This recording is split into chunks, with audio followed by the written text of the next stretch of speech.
और भाइयों बहनों, क्या हालचाल। तो हमने हेल्थ के लिए अलग से वीडियो बना दिया है, आपका यूनियन बजट 21-22 के लिए हमने इंफ्रास्ट्रक्चर और फाइनेंशियल कैपिटल के लिए अलग से बना दिया है। अब ये वाले वीडियो के अंदर हम आपको फिनेंस सेक्टर और पावर और गैस सेक्टर इसके बारे में बजट के अंदर क्या एलोकेशन है वो हम आपको थोड़ी जानकारी दे देते हैं।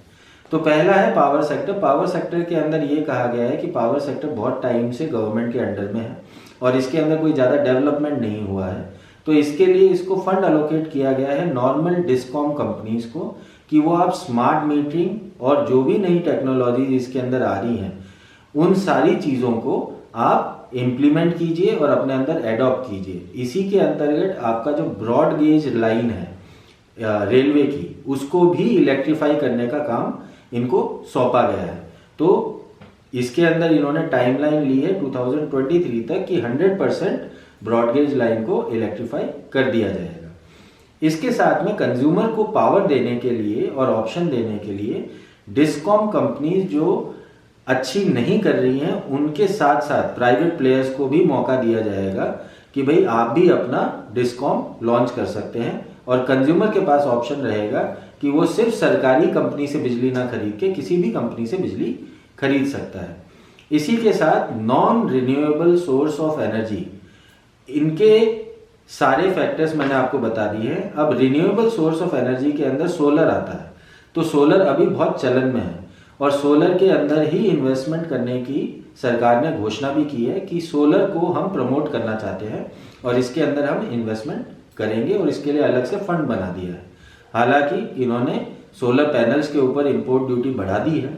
वो ये कह रहे हैं कि इसलिए बढ़ाई है कि इनका कंपटीशन बाहर से कम हो जाए और इंडिजीनियस इंडस्ट्री डेवलप हो। गैस ट्रांसमिशन के अंदर इन्होंने कहा है कि आपकी कम से कम 114 डिस्ट्रिक्ट्स जो है उनको प्रॉपर गैस पाइपलाइन से पूरा कंप्लीट कर दिया जाएगा और इसके अंदर आपकी प्राइवेट कंपनीज को बहुत सारा मौका दिया जाएगा to participate and develop the entire gas network.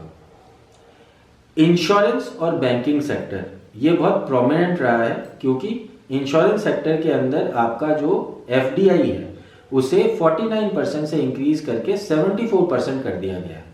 और इसी के साथ में जो इंश्योरेंस के अंदर सबसे बड़ी कंपनी है एलआईसी, उसका भी ये लोग डिसइन्वेस्टमेंट कर रहे हैं। किस तरीके से? आईपीओ लॉन्च करके, क्योंकि इसके अंदर 100% स्टेक किसका था? गवर्नमेंट का था। अब ये इसको डिसइन्वेस्टमेंट कर रहे हैं, लेकिन ये डिसइन्वेस्टमेंट का और भी बहुत सारी चीज़ें कर रहे हैं, तो इसको मैं थोड़ी देर में समझाता हूँ आपको।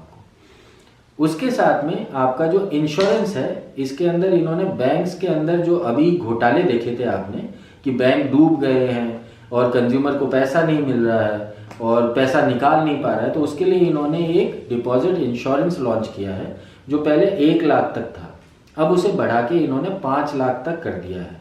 मतलब कि आपका पैसा रखा हुआ है किसी बैंक में तो आप एक मुश्त 5 लाख रुपए तो आपको मिल ही जाएंगे।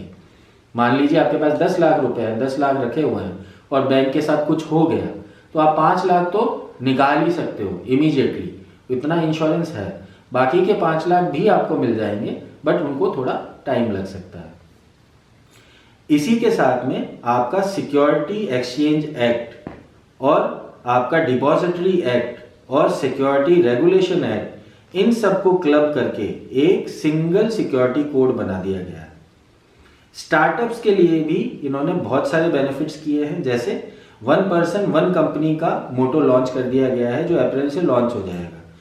मतलब पहले क्या होता था, कंपनी बनाने के लिए आपको बोर्ड ऑफ डायरेक्टर्स चाहिए, 3-4 लोग चाहिए, अब ऐसी जरूरत नहीं है।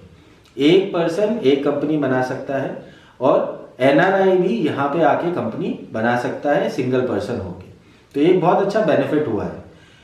जब आप इस चीज की बात कर रहे हैं कि 1 पर्सन 1 कंपनी बना सकता है, तो फिर आपको टैक्स या नॉर्म्स में भी रिलैक्सेशन करना पड़ेगा। तो इसीलिए स्टार्टअप्स को 1 साल का टैक्स हॉलीडे भी बढ़ा दिया गया है। साथ में उनकी जो ऑडिट लिमिट है, ऑडिट लिमिट को इंक्रीज कर दिया गया है। आपका पहले 1 करोड़ से 5 करोड़ किया गया था पिछले साल, अब 5 करोड़ से 10 करोड़ कर दिया गया है। प्लस उनका जो टैक्स ऑडिटिंग क्राइटेरिया, उसमें उनको रिलैक्सेशन भी दी गई है कि अगर आपका ट्रांजैक्शन डिजिटली 95% हो रहा है तो आपको टैक्स ऑडिट के क्राइटेरिया में आने की ज़रूरत नहीं है, वो ऑटोमेटिकली डिडक्ट हो जाता है और आपको उस चीज़ की टेंशन लेने की भी ज़रूरत नहीं है। तो ये लगभग आपका फाइनेंशियल सेक्टर में रिफॉर्म हुआ है और यही बजट में अलोकेशन हुआ है। उम्मीद करते हैं इससे आपको फाइनेंशियल, पावर और गैस सेक्टर इन तीनों के बारे में आपको छोटी जानकारी मिली होगी। और भी किसी चीज़ के बारे में जानकारी चाहिए तो कमेंट सेक्शन में लिखिए। मिलते हैं अगले वीडियो के अंदर। नमस्कार।